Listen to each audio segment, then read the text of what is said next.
1,00,000 మంది శివభక్తులతో కలిసి మహారుద్రాక్ష పూజలో పాల్గొనండి. వెంటనే కాల్ చేసి మీ పేరును నమోదు చేసుకోండి. నమస్తే రమ్మగారు. నమస్తే జయ. ఏదైనా ఒక మంచి కథ చెప్పండి రమ్మగారు. పూర్వం ఒక రాజుగారు ఉండేవారట. అయితే ఈ రాజుగారికి కూతురు ఉంది ఒకటి.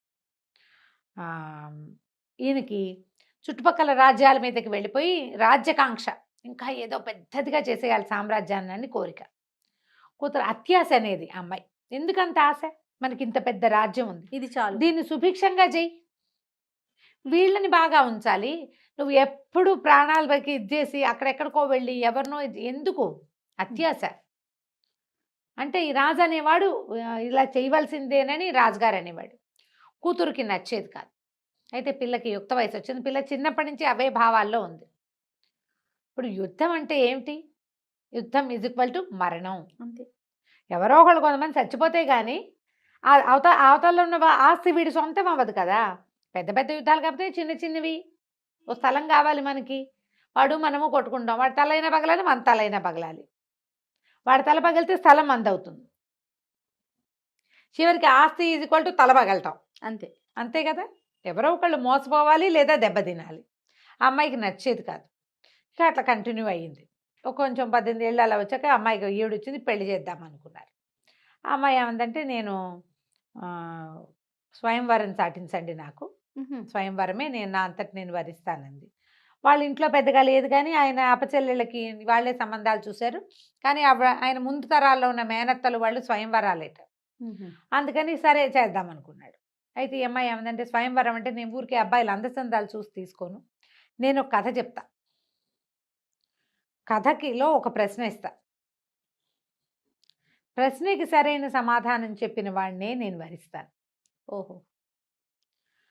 ప్రతి వాళ్ళు ఈ ప్రశ్న ఇస్తుందంటే ఏం అడుగుతుందో ఏం చెప్తుందోనని చాలామంది తప్పించుకున్నారు. స్వయంవరం చాటించారు. రాజకుమారి వేసే ప్రశ్నకి సమాధానం చెప్పగలిగే రాజకుమారుడు ఎవరైనా ఉంటే ఆ అమ్మాయిని వివాహం చేసి ఆస్తి ఇస్తాము అని. ఎవరు రాల. కొంతకాలానికి పొరుగు దేశంలో ఉన్న ఒక రాజకుమారుడు, సమరసింహుడో ఏదో, ఈ అమ్మాయి లావణ్యవతి, ఆయన సమరసింహుడు వచ్చాడు. వస్తే సరే అమ్మాయి సరే కథ చెప్తాను, సభాసదులందరి మధ్యలోనే కూర్చున్నారు.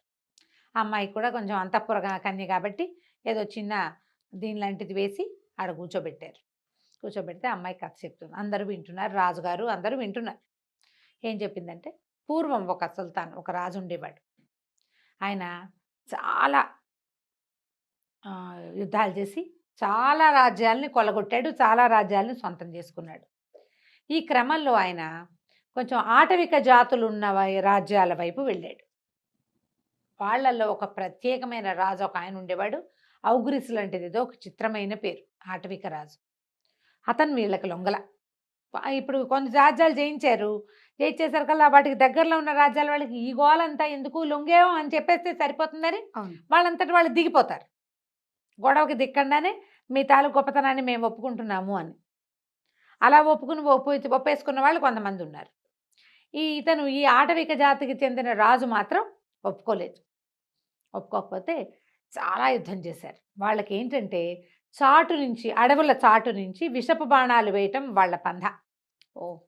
ఈ రాజు ఏం చేశాడు, ఈ రాజుగారు రాజ్యకాంక్ష ఉన్న రాజు ఉన్నాడు కదా, ఈయన ఏం చేశాడు, మొదట మన కథకు అసలు చెప్పుకున్న హీరో, అడవులు నరికేద్దాం, అడవి ఖాళీ చేసుకుంటూ వెళ్దాం, వాళ్ళకి దాక్కునేందుకు ప్లేస్ లేదు. ఇప్పుడు ఓ మాటు నుంచి ఒక పొల్ల వేయాలంటే వాడికి మాటు చాటు ఉండాలి కదా, దాన్ని లేకుండా చేద్దామని తాము ఉన్న దగ్గర నుంచి అడవి కొట్టుకుంటూ వచ్చేసారు.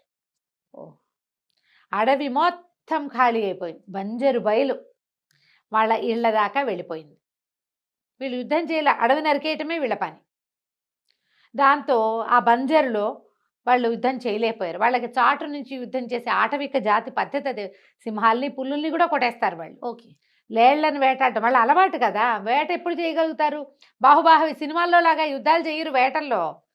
వేట అంటే ఏమిటి, దూరం చూడకుండా అవి మనల్ని చూడకుండా మాటున దాగి వేయటమే వేట. సినిమాల్లో లాగా ఎప్పుడూ జరగదు. సినిమా కోసం చేస్తారు.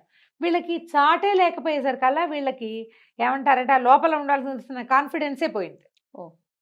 పాపం దొరికేశారు, బాగా ఇదైపోయారు. ఔగ్రిస్ కూడా పడిపోయాడు. పడిపోయేసరికల్లా సరే ఏమైంది, సాయంకాలం అయింది. చాలా కష్టపడ్డారు వీళ్ళు కూడా.